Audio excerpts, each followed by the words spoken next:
All right. Good evening, Endo Summit Live, and welcome to the second in our 2022-2023 season. Tonight, we are talking about a topic that is something that affects us all with endometriosis, because we're talking about teen endometriosis. And most of our symptoms did not develop like in our 30s, even though that's when we were diagnosed. So if we were to talk about teen endometriosis and have this conversation more in depth and more frequently, we could maybe change lives. And that's what we're going to try, one webinar at a time with the Endometriosis Summit. Good evening to Dr. Iris Orbuck. Doctor, can you introduce yourself? I love seeing all these faces. It's so mutual. I so too. I love seeing your smiling face and being here with two amazing providers who are champions of endo. I'm Dr. Iris Karen Orbuck. I'm based out of Los Angeles. I did a fellowship in excision of endo, but more than anything, I'm a huge advocate for raising awareness, early diagnosis, picking up endo in teens. It makes me so happy. I operated on a 12-year-old about 10 days ago. And do you know how happy that made me? Because the trajectory of her life is radically different. I picked up endo in my daughter as a teenager. Her life is totally different. And I'm here just to help raise awareness. And I could go through the stuff I've published, but I think just you'll be able to see my passion and about what I love to do. So we are going to share one thing that you're published. Do you want to tell everybody about your book? Yeah, sure. Because everybody should go out and get this book. All right. Yeah. A labor of love of mine to help raise awareness is Beating Endo, How to Reclaim Your Life from Endometriosis. And it approaches endo from a multidisciplinary, holistic, east meets west approach, with the understanding that the cornerstone of treating endo is excision of endometriosis. Wonderful. Now also joining us from New York City, Dr. Tay Ahmed. And Dr. Ahmed is here to talk about how it's not all about cutting when it comes to treating endometriosis. Welcome, Dr. Ahmed. Can you introduce yourself? Hi. So I am Dr. Ahmed, and I am working out of pelvic rehabilitation medicine in New York City. I treat pelvic floor dysfunction in both men and women, but a majority of our patients, I'd say about, almost close to 50% of our patients have endometriosis, which is kind of wild. When we first started, we were seeing a lot of pelvic floor dysfunction in, vaginismus patients and different types of different scenarios. But what we realized, if we kept digging, we'd find out, tell me about your painful, your periods. Are they painful? When did they start? Are there any associated symptoms? And we realized so many more people had endometriosis. And, even now when I see 20-year-olds, we find out that, in their teenage years, so many of them had these symptoms and they were put on birth control, and we don't know what their symptoms are like now. So it's really important, and kind of why we're here today to talk about endometriosis and making sure we get it diagnosed early to prevent things that happen in the future. Excellent. And joining us again, we have a whole California panel here this evening, is Dr. Mona Arati. Dr. Arati, can you introduce yourself to everyone? Sure. So I'm Dr. Mona Arati. I am a minimally invasive GYN surgeon based out of San Francisco, California. I'm actually starting a fellowship for someone to learn endometriosis if that's SLS affiliated. So if someone's interested in applying, if there are any doctors out there or gynecologists that want to learn all about endometriosis, they can message me and we can start. I am actively looking for a fellow currently. And I used to teach fellowship at Cleveland Clinic and at Henry Ford Hospital at my previous jobs at the Center for Endometriosis and Fibroids at Cleveland Clinic and at the Center for Minimally Invasive Surgery at Henry Ford Hospital in Detroit. So I've been doing endometriosis surgery for almost 15 years now. And one of my passions is really, trying to make surgery less invasive. And again, that holistic approach to our patients. It's not just about doing the surgery and then send them on their way, but really getting them to that state of pain-free with the multidisciplinary approach and using different techniques for pain management and management of the associated conditions of endometriosis. And it is a passion of mine to catch teenagers early.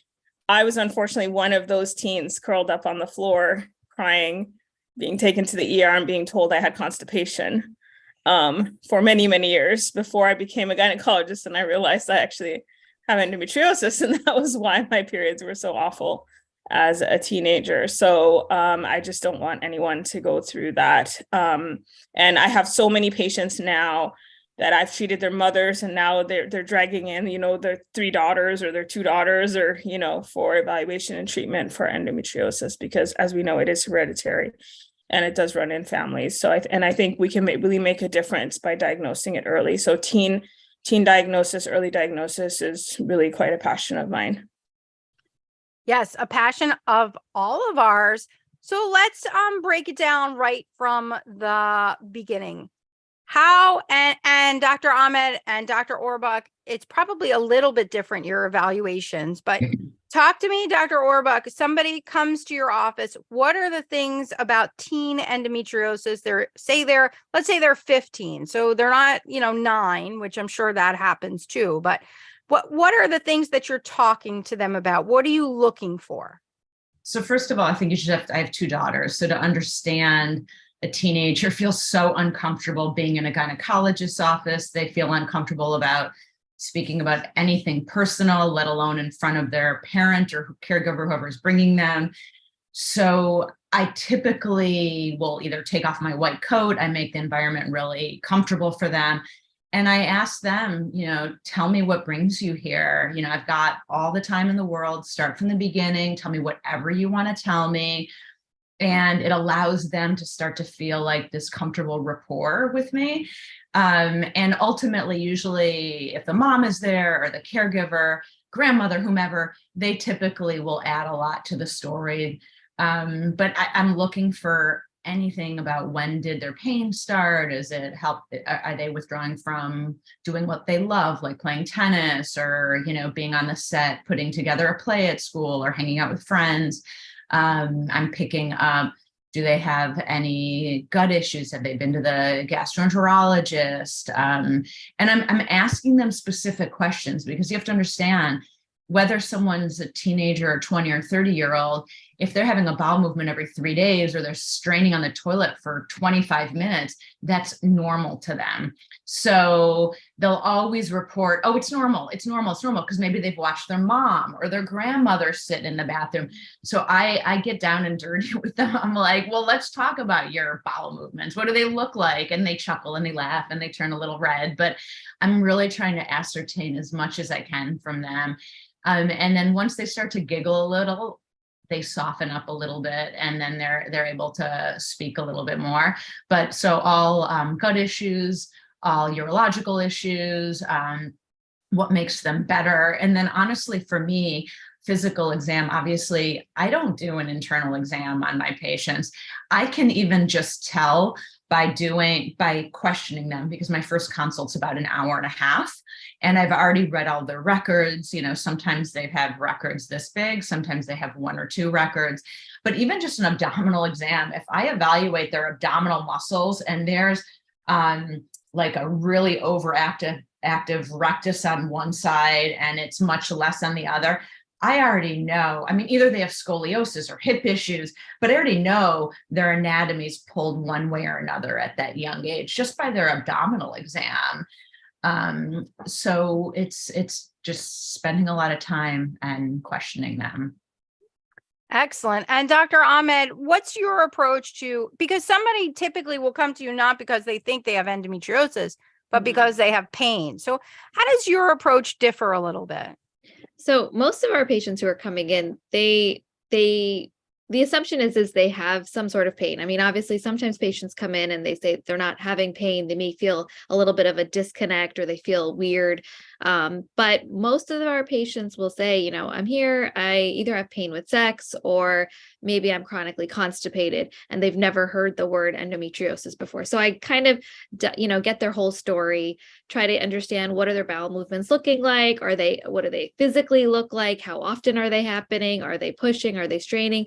Most of the times patients have already gone to multiple GI doctors and they've been told, well, I either have IBS but now I'm reading about this thing called pelvic floor dysfunction. And sometimes they show up wondering, okay, do I have pelvic floor dysfunction? And then we have to go further into like, well, tell me a little bit about what your menstrual, you know, cycles are like. How often are they irregular? Sometimes they're irregular. They're put on birth control. I was on this pill. Now I'm not on this pill. Maybe I was on Depo. Maybe I'm not taking, or now I have an IUD. If they're coming in and they have pain with sex, they, you know, often will say, you know, I can't put a tampon in. I can't put, you know, a penis in. You know, nothing with digital penetration. Everything hurts. Or I had good intercourse and now I'm not having good intercourse. And then we get into the story of how are the, you know, your menstrual cycles now? Were they better before? Are they worse now? Are you having increased pain, increased guarding in your abdomen? Are you now finding it harder to put in a tampon? Was it okay before? And, you know, that whole story, similar to Iris, we have to like put it all on a timeline and get an idea of what has happened, what has changed, what's gotten better, what's gotten worse. And have there been any interventions in between? Now, I feel it's changed a lot just in the time I've been practicing, but do you feel like it used to be like you would hide your tampon in your sleeve and you'd scurry off to or you would make up some excuse to miss gym, you know, and do you feel, the three of you, that teens are more open about their pain now, Dr. O'Radi? Yeah, I think they are. Like, I think the girls are talking more about it. There's a lot more on social media about it. There's a lot more awareness about endometriosis. Luckily, you know, as much as social media has been a detriment in some things in our society, it's been very good for awareness and things like that. And often, you know, by the time someone's gotten to me, they've already at least heard of endometriosis or know one or two people who have it. And they can describe their symptoms, and they're starting to, I mean, a lot of them do think that some of their symptoms are normal, like passing out on their periods or throwing up on their periods or things like that. But once you start explaining to them what a normal menstrual cycle is, and they have talked to their friends, they know what their other friends, what their pain is typically like. So, you know, I start just listing all the pathognomonic symptoms of endometriosis, and a lot of times, you know, they start to realize that those symptoms, they do have them, and usually they're pretty progressive. So, you know, they get worse with time. So, you know, when they were 12, it was different than they were 13, then they were 14, they were 15. Like, usually I think teens get diagnosed and they're somewhere between 14 and 16 typically, about 1 to 2 years after onset of symptoms. So if they have a mother that's had a history of endometriosis. If not, a lot of them don't get diagnosed till later, unfortunately, and they just typically see their pediatrician, who puts them on a birth control pill, which typically will fail within a couple of years.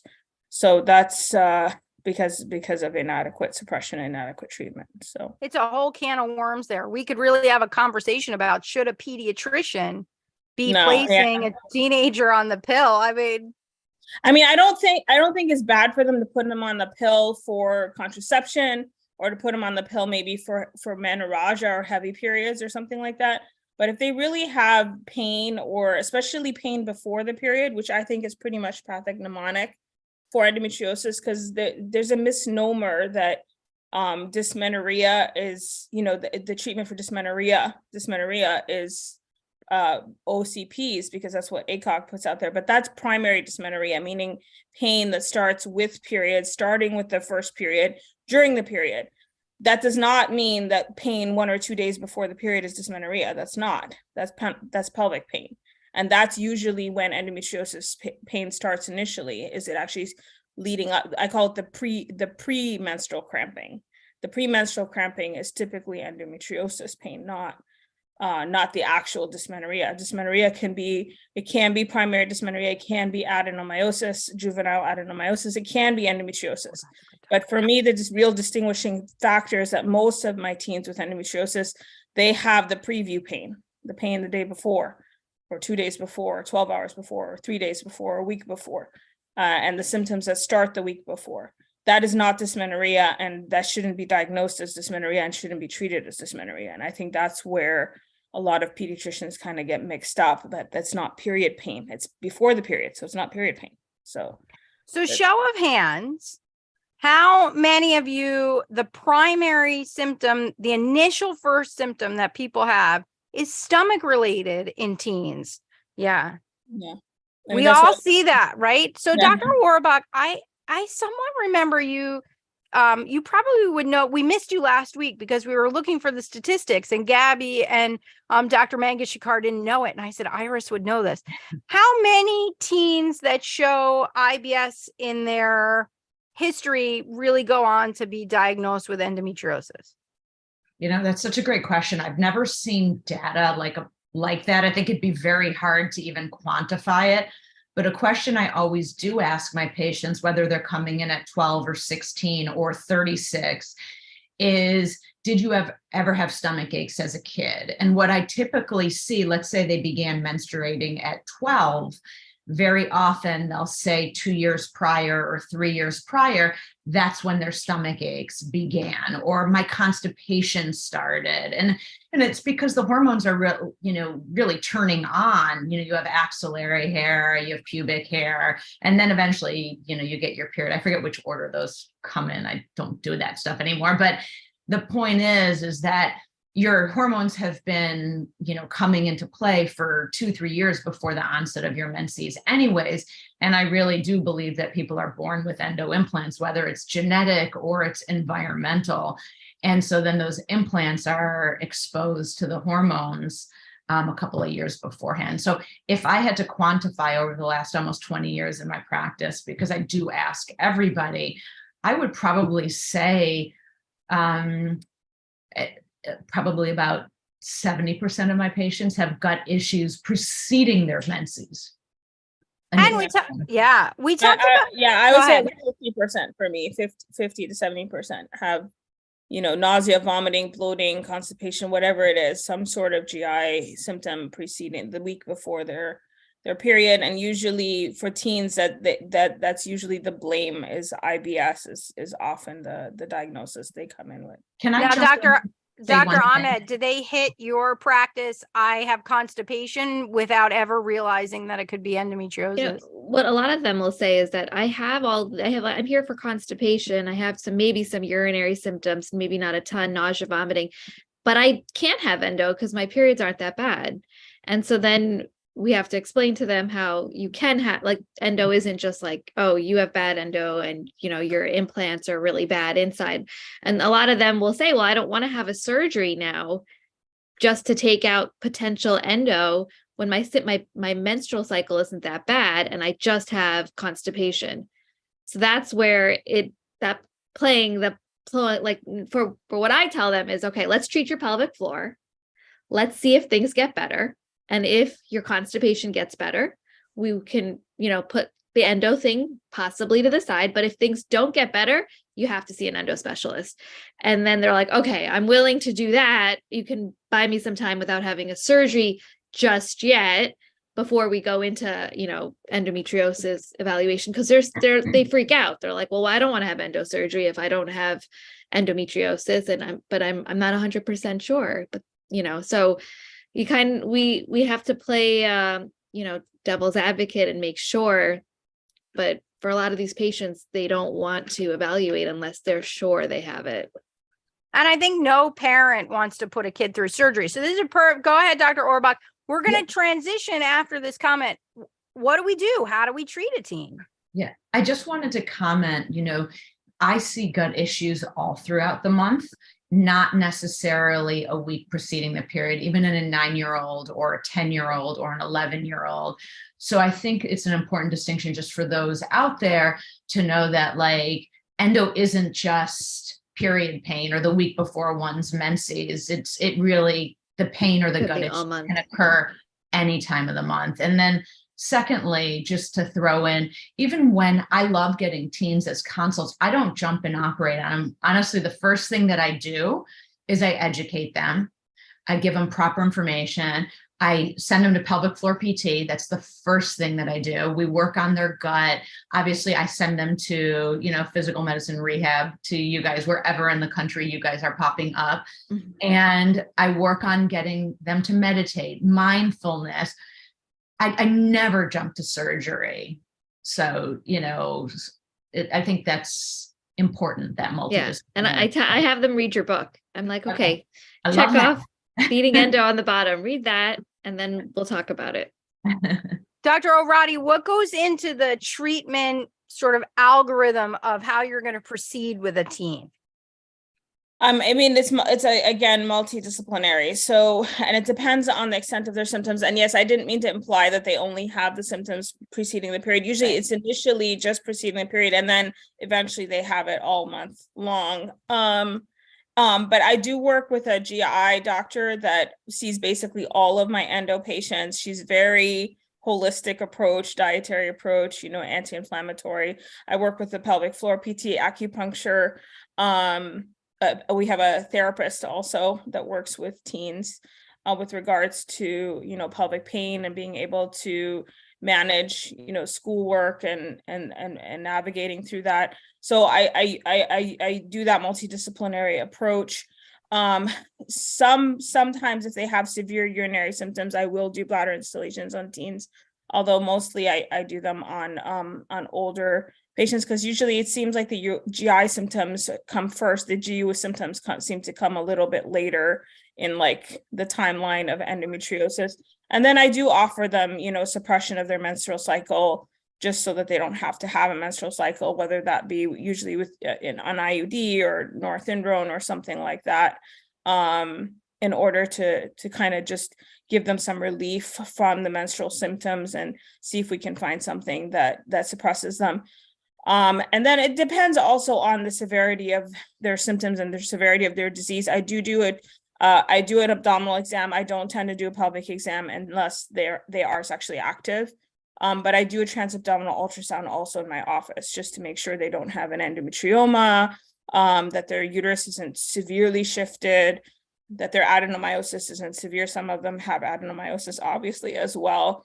And the ones that do have adenomyosis, I do tend to push more towards suppressive therapy, because some of them are really iron deficient and anemic from their heavy menses from the associated adenomyosis. So, I work with psych, PT, pelvic floor, GI, me, GYN. And then if we do go to surgery, sometimes I will work with a general surgeon, if I think they have pretty severe disease, which some of them actually do have. I just operated on a 18-year-old with bilateral endometriomas and rectal endometriosis the other day, and her sister now has the same thing, and her sister's 16. So we're trying to treat her medically right now, and we're just observing her. So it's multidisciplinary. We have to take off, the four of us, the best of the best hats that we wear. How does the average teenager get treated? Let's be honest now, because we can't reach them all. Yeah. What do you think, Dr. Orbach, about the average treatment of a teenager who has constipation, painful periods, bloating? What do you think about how they get treated? Like, what do they go to the doctor, and what typically happens? Usually go to a GI doctor first, I think. Yeah. Or they go to the pediatrician first, get put on Miralax maybe. Yeah. Oh, Miralax. That's very Miralax, maybe Miralax. dietary changes if they're a little bit progressive, maybe a birth control pill. But I don't think they ever get like colonoscopy. Yeah. We treated a colonoscopy, and then an upper endoscopy on a separate visit, and then medical trauma from those two visits. Then, it's just devastating. Yeah. And if they make it to a GYN, so we have our own algorithm. What does a regular GYN typically are, because I think that everybody gets birth control pills for everything when the Birth regular control. office, which it just makes no sense to me because The, estrogen, endometriosis is estrogen dependent. It makes no sense to put them on birth control pills in the first place. Like, so to the me, problem is they're not even being told the word endometriosis. They're just saying, Right. here, try the pill. And so patients are just like, okay, I'll do this pill and maybe it's helping. And maybe but they don't have no idea why they're being put on it. and it typically fails. Like, it might help a little bit and then they have side effects and it doesn't really help and they still have the symptoms. And then they usually stop it because they don't Yeah. like it. Yeah. The So, side effects. and then So- how do you unwind all that medical trauma? So then they avoid doctors for 5 years.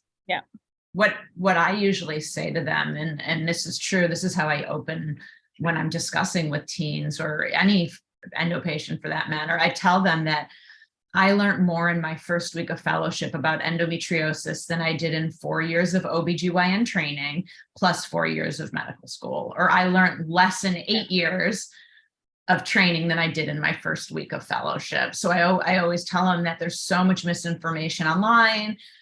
Gynecologists, it's not their fault. There's so much misinformation. So let's just start from scratch with the basics, create a foundation, and then I re-educate them. Yeah, I think now it's better when they have a parent that has endometriosis because they kind of understand already, Mhm. you know, and they've been through it. So it's a little bit easier. I think it's harder when the parent doesn't have endometriosis. And the teen is like advocating for themselves and saying, like, I have a lot of now adults who were really traumatized as teenagers because they were basically told that they were crazy or, you know, that there's something wrong with them. And now they have this mental trauma, or even worse, they were laparoscoped and told they didn't have endo when they really did. So now they were like invalidated. And Mhm. some of those patients now are chronic pain patients, and it's just really hard to backpedal and recover from that. Like, it's really But difficult. I think the worst though is like trying to explain to a patient who's young and not even young. I have like 20-year-old, 25-year-old people like that I'm around, like office people I work with that just don't understand that endo is not in the uterus and say, okay, well, I'll get a hysterectomy. Yeah. And I don't know how many times I can say it, but like literally they don't like Yeah. I don't know how we can change that. Because literally I deal with this. I don't know how you do it, Sally. I really don't. I think that, you know, I met with a whole bunch of doctors and you know, they don't even understand that.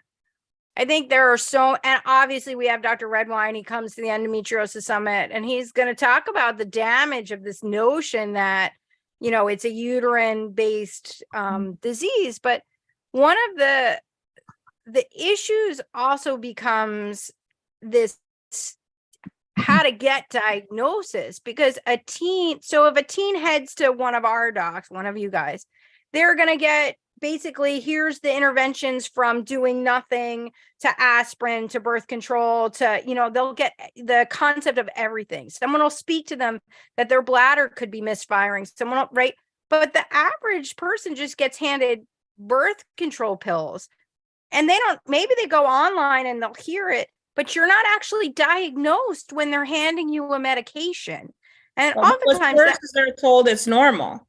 Oh, Mhm. yeah, Right. period pain, that's normal. You're supposed to be in pain. It's part of being a woman. Welcome to womanhood. You know, and it's like that's Or you're too young to have endo. Yeah. You're too young. Oh, that one. Yeah, the too young to have endo. Like that's Dr. Orbach, youngest patient you operated on. I've had a few 12-year-olds, but I do consult. My youngest consult was 9-10 years old, and like she's still working on pelvic floor PT, gut health, integrative nutrition, meditation challenge, like all these things I'm still working on with that age group. Right. I think that that handing someone a you know, you're not going to do anything invasive with pelvic floor therapy, right? You're not going to, for the most part, damage somebody with that. But starting to play with their hormones, and there are other drugs that are much more invasive than birth control pills in teenagers who aren't diagnosed. that's sort of a gray area to me, because we shouldn't be treating what we don't know they have. And you should have seen what came up on Instagram when I asked for questions this evening about the drugs that people had been handed. So let's talk about that for a We moment. also have to be careful with hormones in teenagers a little bit because of bone health, right? Mm. That's when they're developing their bone density. A lot of their bone acquisition occurs in those early postmenarchal years. So we do have to be a little bit careful about how much hormones or suppression we're going to put them on. So that's really important to, my meeting this morning was with a shed light. menopause group. Yeah. And there's actually a very direct link between dementia and absence of estrogen.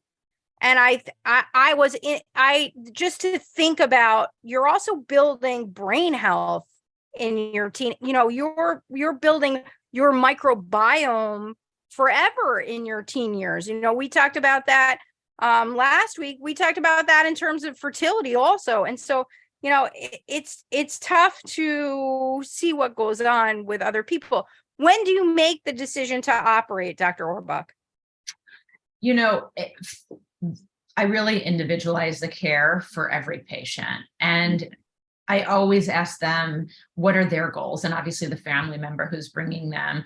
And that helps me determine my timeline.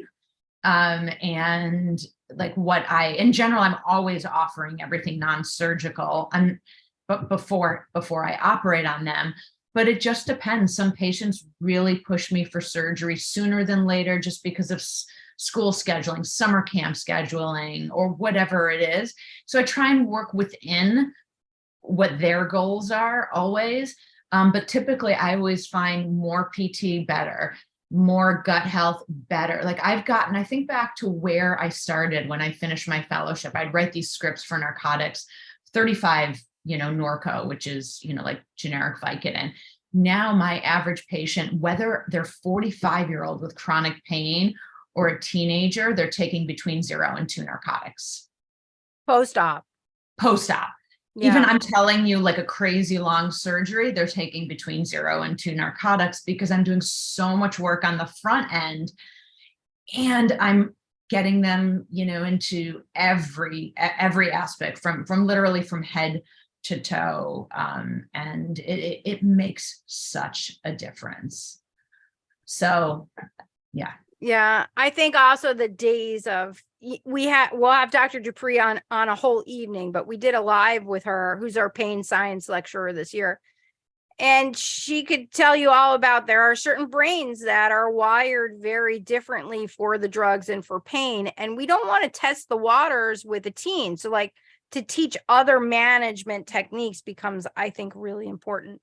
Mm-hmm. In terms of surgery, Dr. O'Radi, what are your options in how you operate? Because you're going to share something with us that I think not a lot of Endo Summit people know a lot about. Yeah, so I'm with Dr. Orbach. I delay surgery as much as possible, very individualized, very looking at their goals.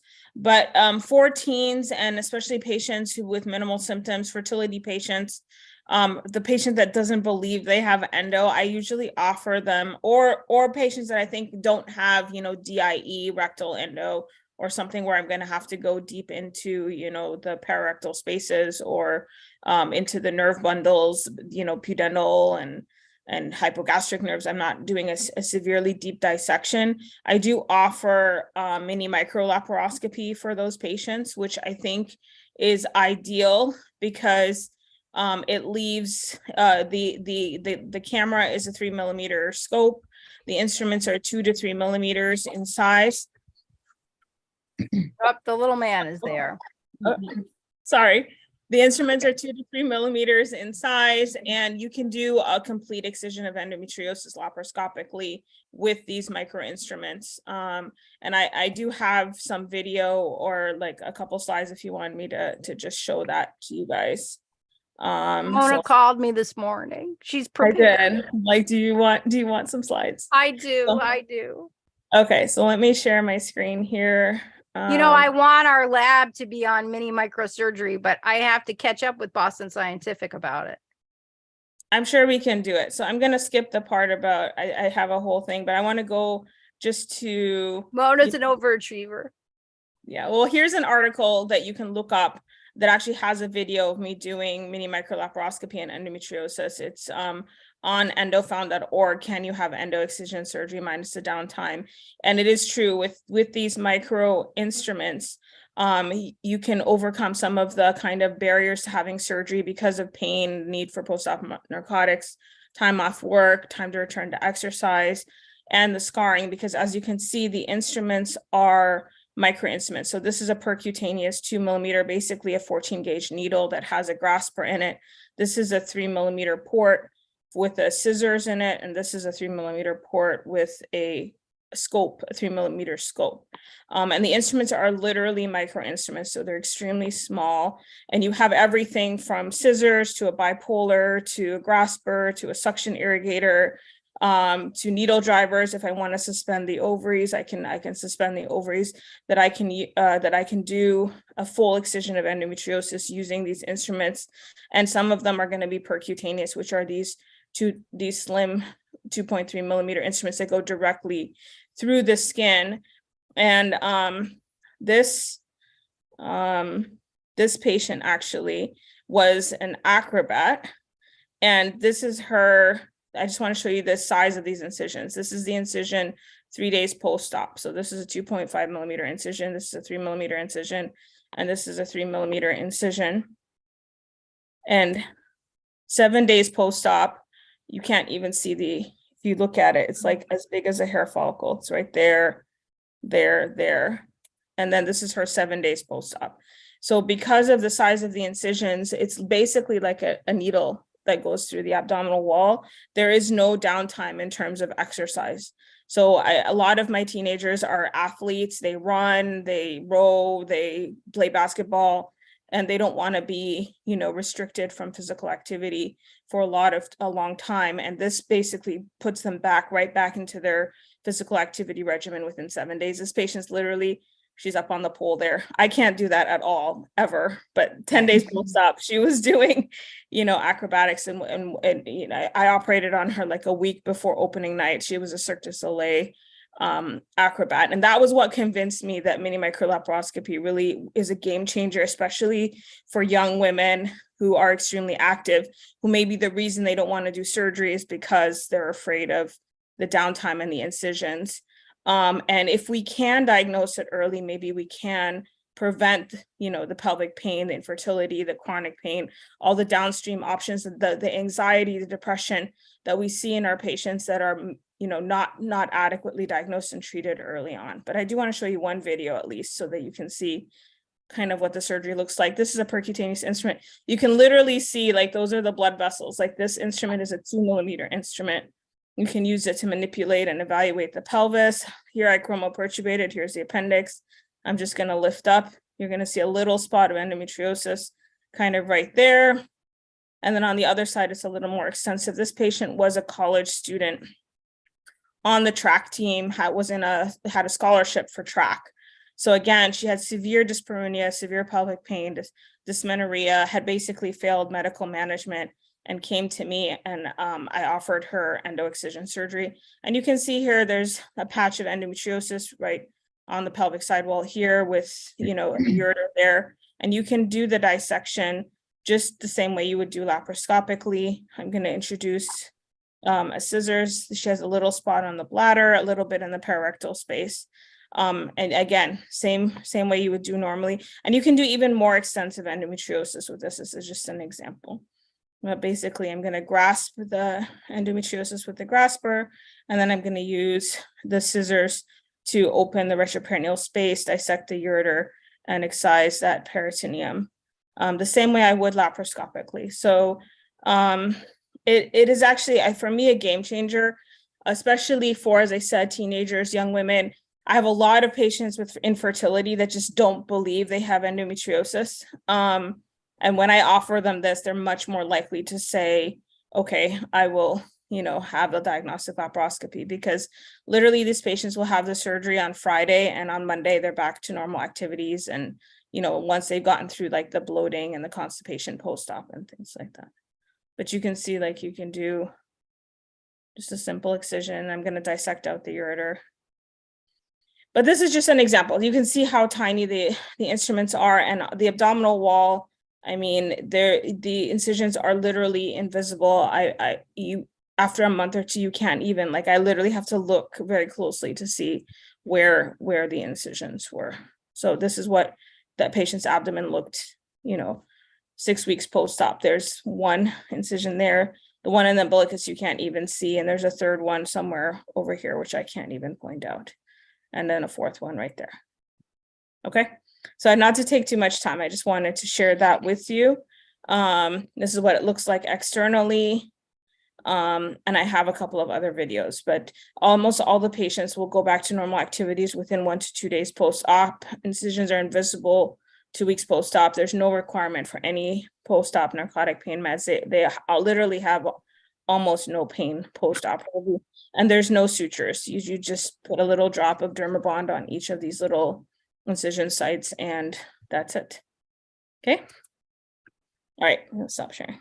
It's very interesting because I think that we're seeing more and more involvement with connective tissue disorder and endometriosis. I know certainly Dr. Orbach works a lot with that, but I wonder about and it's off topic, I get it, but about using mini lap and the connective tissue patient, because it's less of an incision.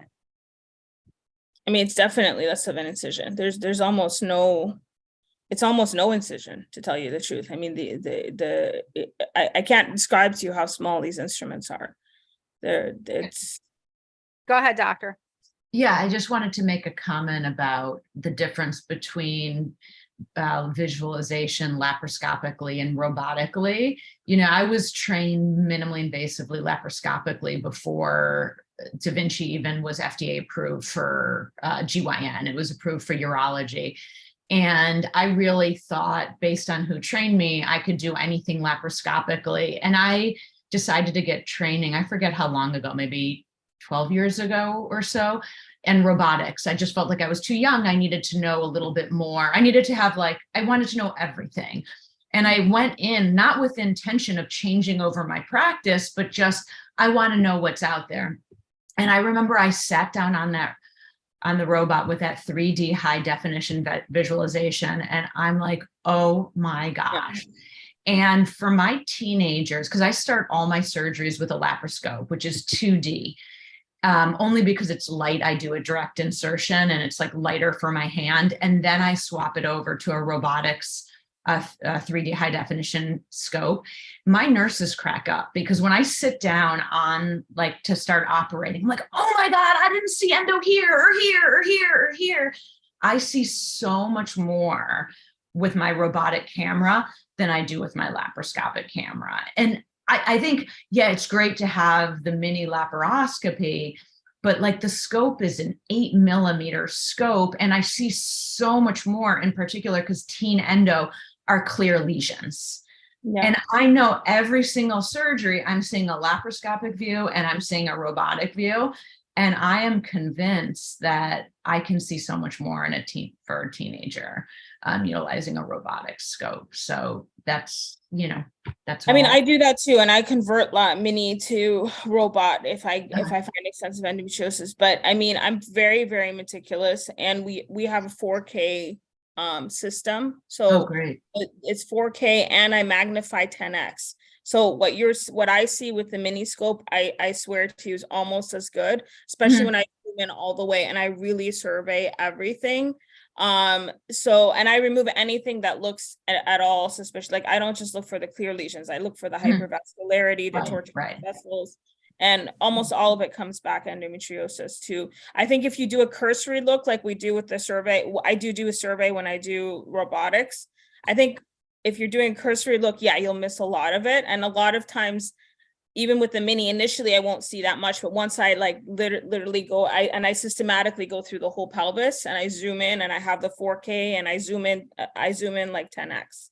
So my screen is huge and I'm literally looking at every inch of the peritoneum. You can still find it. I agree, you can see better robotically, but I think with meticulous, and having 4K and high definition, I think you can see the same thing. But I agree. I love the robot and I use it a lot. I would say about 20% of my surgeries are mini and 80% are robotic, but it's nice to be able to offer that to patients.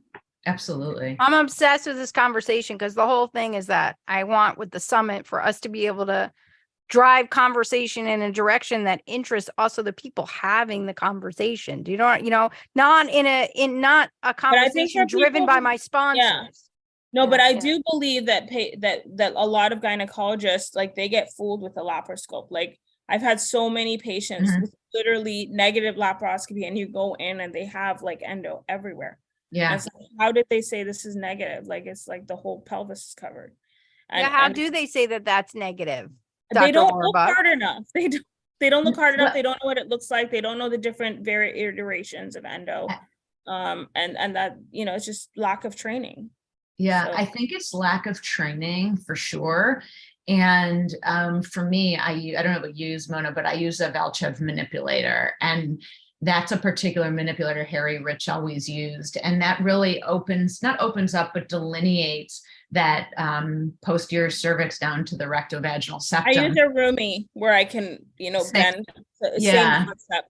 And I really do, you really can see better with that. Yeah, I think general gynecologists are using a Humi, which is like the worst manipulator, like, known to, like, it's awful.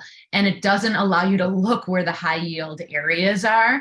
And like, to quote Harry Rich, he calls it a peakoscopy, because they're doing it so quick. The reimbursement's so sucky. They're putting the scope in. They got to get to the next 6 or 7 patients.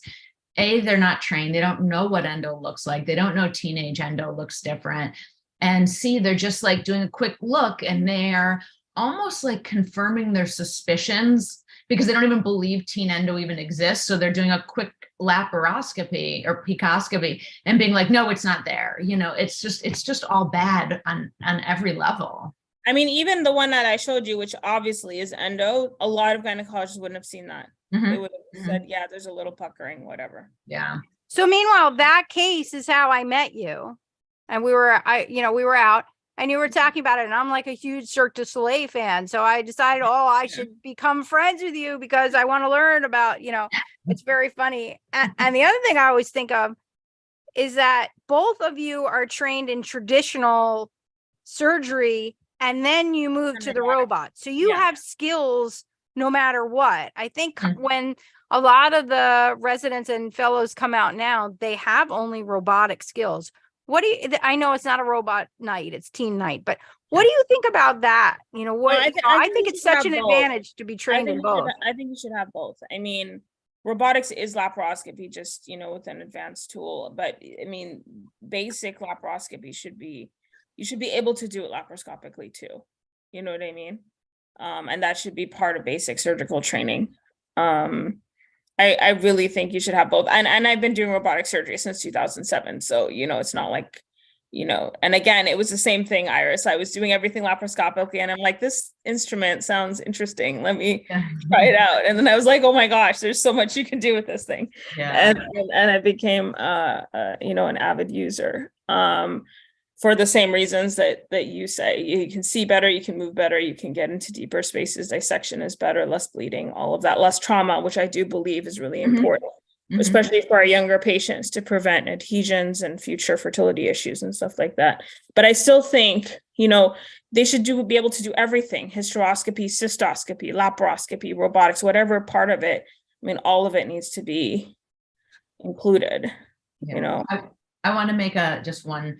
It's not the instrument that makes the surgeon, it's the surgeon that makes the successful surgery. So I think thankfully these days, there's fewer and fewer robotic naysayers. Those tend to be the people who did 20 surgeries or 30. I would say my learning curve was probably like 70 or so. And I trained for a year before I touched a patient. I used to go to the hospital in the evenings to train before I did my first surgery.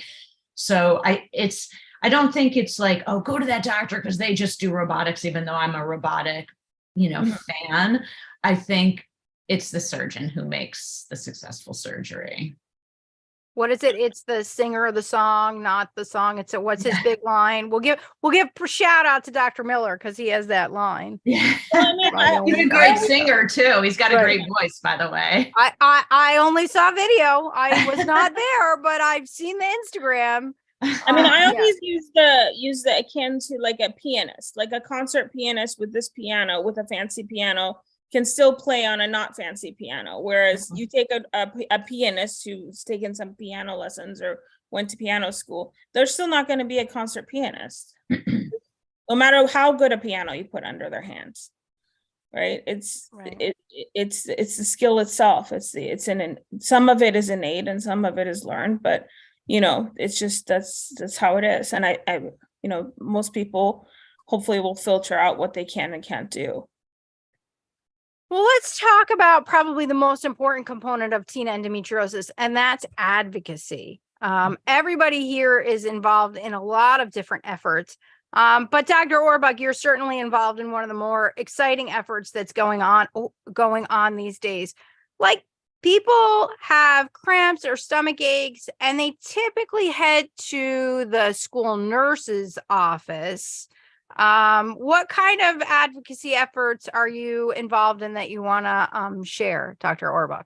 Yeah, absolutely. So I can talk about a bunch of stuff that I can share now, and then we have the coolest stuff coming down the pipeline that I can't wait to share at the end of the first quarter of this year. But the School Nurses Initiative, which is Shannon Cohn's initiative, EndoWhat, and Shannon and I have been collaborating together for a really long time to raise awareness. So with the goal of putting a kit in every school nurse's office across the country. And that kit is a poster that talks about painful periods. It's a DVD or an online download educating the school nurse as to the signs and symptoms. So then hopefully that 12, 13, 15-year-old who's experiencing pain will hear from the nurse, geez, I wonder if you have endometriosis. So that word is being heard for the first time. So that has been extremely effective. And for anyone who's out there, if they haven't watched the EndoWhat documentary, you can download it at, endowhat.org or endowhat.com. And 100% of the proceeds go to put a copy of this DVD in every school nurse's office. And you can even choose your own school nurse, your own school, to send a kit there. We're also training nurses. There's medical school initiatives now. And then, there's some really cool stuff coming down the pipipeline too. Right. So the Endometriosis Summit took the money it raised throughout the year, and I think we bought 100 nurses kits. We the size of it, right? Wow, that's awesome. It might be 50. I mean, I'm waiting. So Shannon did not announce this yet, but I know it because I run the books and I know what check was written. But we decided to join that initiative. And we also wanted to support, while it's not teen endometriosis, can you talk a little bit about the college campus tour? Because I think even me, who's been an advocate for a very long time, when I saw the college campus tour, which was, I think, the first location your daughter ran, it like clicked, and I like finally got it, that what the difference a little bit of endometriosis education can make for people. Yeah, and that was sort of like a beta test. So my daughter goes to Princeton. She herself has endo. She had gut issues from when she's 9, and she did PT, integrative nutrition, mind body. I mean, the whole gamut, and then a great excision surgery. And she experiences the same thing that each one of us who's sitting here experiences. So many of her friends have, painful periods, gut issues. And she calls me, she's like, Mom, it's another one diagnosed with PCOS, and my daughter is smart enough to know PCOS does not cause pain. She's spinning her wheels. She's so frustrated because she's like this, she's like a battalion leader trying to raise awareness. And anyways, so she joined forces with Shannon. And actually, I think she was the second college tour. And first one doesn't count. Okay, the first one doesn't count because that was by a big foundation. Right. This one Alexandra did with no funding, no money. Like she, Sally, came in. I flew in. Shannon flew in, and the greatest thing is we had the school nurse of Princeton there, So she's now going to pick up all of these students. And there were, sufferers partners, there were friends of those who are suffering. And it was just like a really low budget thing that helped pick up so many people. And as we went through it afterwards, because I went to Princeton the day before, and I said to my daughter afterwards, I was like, oh my God, we should have done the sororities. We should have done the yoga classes. We should have done the gym. So just by going through it, I had so many ideas. So wherever the next one is, and I know Shannon has a bunch of schools already set in the pipeline, like it can be that much more successful and unified. And it's such a great way. But it's a conversation piece that none of the four of us had. We none of us sat around and talked about endometriosis in college, or saw your daughter did the smartest thing in that she took the flyer and taped it to the back of the bathroom stalls. Yeah.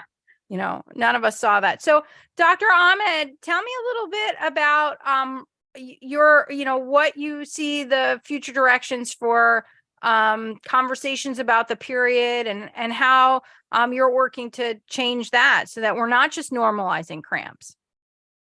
My gosh, I have a 9-year-old and I have an 11-year-old, and every time they have a stomach ache, in my head, we are going to GI doctors right now because everyone's throwing up all the time.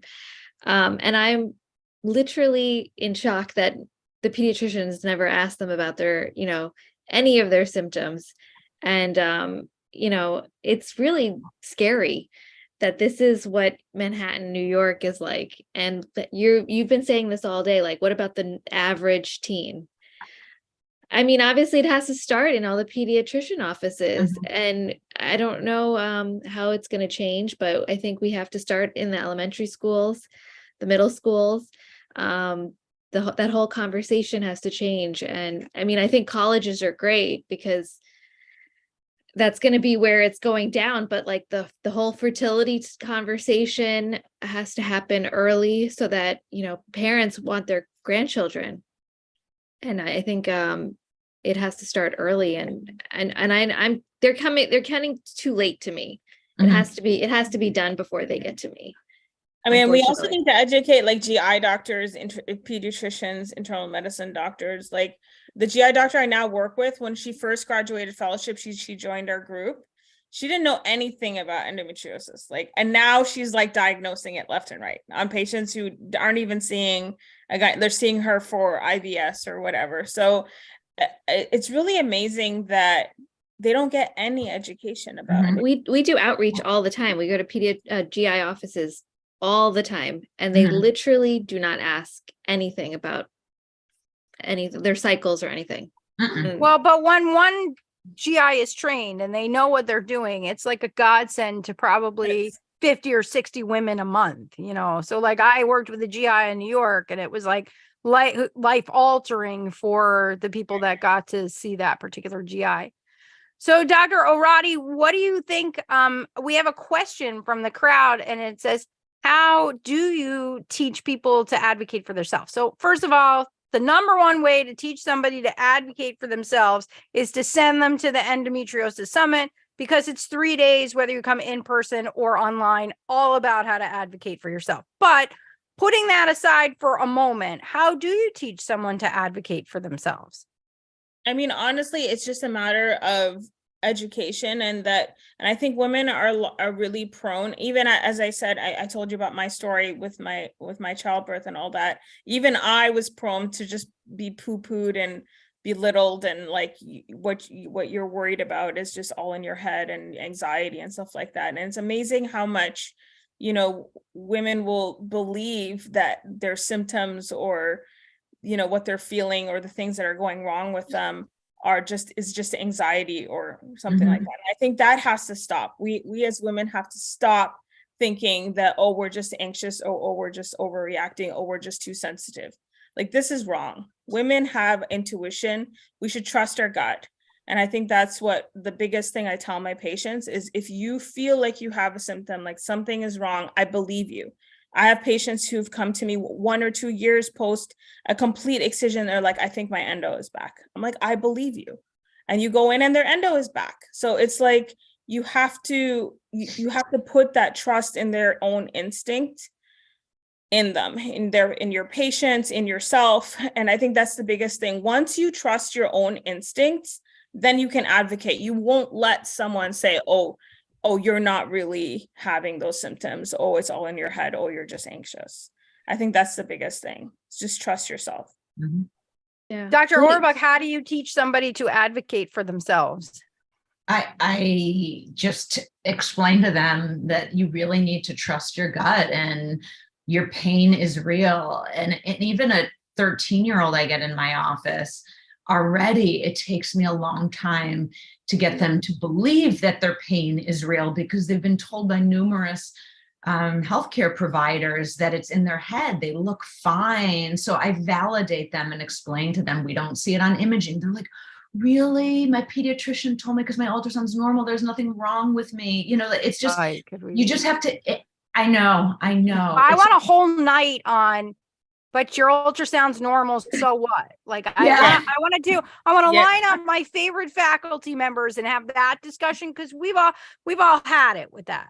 Yeah. I mean, when I took my daughter, also in Manhattan, to the best of the best of the best, nobody mentioned endo. And I knew it was endo, but I didn't want to diagnose my daughter. I was told it was like, she's precocious, she's smart, she's this, she's that. I'm like, oh my gosh. That's why she wrote that piece that was in Stylecaster talking about her journey. I mean, I had a doctor fairly recently who I really respect say to me, oh, you're like nudgy though. You're nudgy with your pain. That's how you are. Could you order the CAT scan anyway? And literally 24 hours later, I was in surgery. I think that we have become as a culture, and we're going to have Dr. Bobel. I don't know if you've ever met Chris Bobel, but she's really going to dive deep into sort of the history of menstruation and the patriarchy on why we normalize that. That's going to kick off the Endometriosis Summit. It's going to be really cool.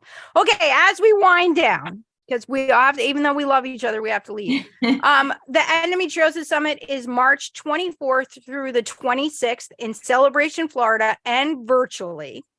And I go around as we end every evening on what are you looking forward to the most about the Endometriosis Summit? We'll start with you, Dr. Ahmed.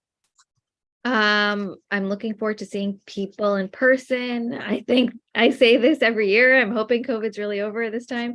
It's always wonderful to see actual people. I mean, now that this has been around for like 3 years, there's people from Endometriosis Summit 1 that will come to me and say, like, remember when you told me you thought I had endometriosis 3 years ago? Well, I do. And now I feel so much better, and I'm lifting this and I'm lifting that. And I can work out and I can like live my life. And I think it's nice to see people full circle.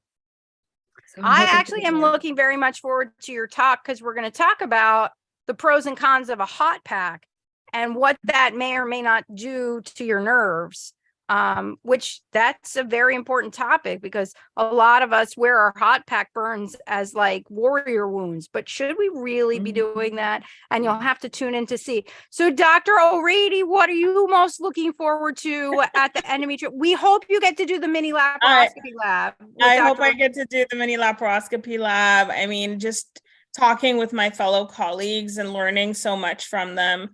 I mean, we're always constantly learning and growing, and sharing what my experience is, learning from others' experiences, meeting people who are just as passionate about endometriosis as me is, the biggest thing. And I tell all of my patients about Endo Summit and tell them they should join. And last year, Dr. O'Rady got to show patients how to operate, but she used apples instead of people. Yeah. And let me tell you, in the review of the summit, people loved that. They thought that was amazing. They had a good time with the laser. We were doing a laser course, and it was amazing because they could see what kind of energy, what a big difference the laser makes in terms of, as an energy use and things like that. So. And Dr. Orbach, one of my original faculty, actually everybody always asks me why it's on a Sunday, because the very first one, that was the day Dr. Orbach could come. We picked like this one specific day, and that was the day that you could come. And then it started the tradition that the big day is on Sunday. That's really, you should know that everything is so random with us. But what are you looking forward to about the summit? You know what I love what the summit does and no one else does is you really talk about everything from head to toe, but I love the whole mental health aspect that you spend a lot of time addressing, because no one is addressing the traumas and the brain, and then the brain gut connection, and then the gut. These things are so absolutely important. I mean, obviously I love connecting with all of my friends and colleagues. I love learning. I learn a lot because you have, experts in every discipline, and it takes a village. I never just take care of a patient by myself. I have like a whole team, and I think you've really adopted the team approach. And I think that's why, patients are doing better and better, because we're approaching it from, the whole body. So thank you. Yeah. This year we added something called a relaxation station, because a patient came to me, or an attendee came to me and said, they were triggered by watching all the surgical videos. And I said, well, what can we do to help with that? And we created a whole experience for that. And we have Dr. Millspa coming. Actually, she's going to do some anger release because we always find our crowd is so angry. But I was on a call with her, and this is for 2024, should Andrea and I make it that far. There's actually research that shows the stress makes the inflammatory component of the endometriosis a lot worse. And so we're going to do a whole hour on that next year, because I didn't hear her presented till whatever. So that's the Endometriosis Summit. Everybody could, Dr. Ahmed, people want to reach you. Where do they go? At Dr. Tay Ahmed, AHMED on Instagram, or pelvicrehabilitation.com. And Dr. O'Roddy, how can they reach you? It's www.drmonaoradi.care. I saw your new website. I liked it. Thank you. And Dr. Orbach, where can we reach you? Probably the easiest is Instagram, DRIRISORBUCH, or if you want to catch me on a web, it's LAGYNDR.com, like LAGYNDoctor.com. Yes, excellent. All right. So this concludes this evening. Next week is bladder night. And of course, anyone who wants to come back can come back. But next week, we're going to talk all about the bladder and endometriosis, and my grouping of nerves called S2, 3, and 4. And we're going to have Dr. Chung, and Dr. Larish is coming, though he doesn't know he's coming yet. And I like to watch the two of them go at it off script. So oftentimes I don't tell them I'm recording, because then they get very official, but this way they don't have to be so official. We're going to not tell them I'm recording. And that should be a very, very good evening. We will see you next Monday night. And thank you for joining us. Thank you. Thanks, Sally. Thank Bye, guys. you. Bye. Bye.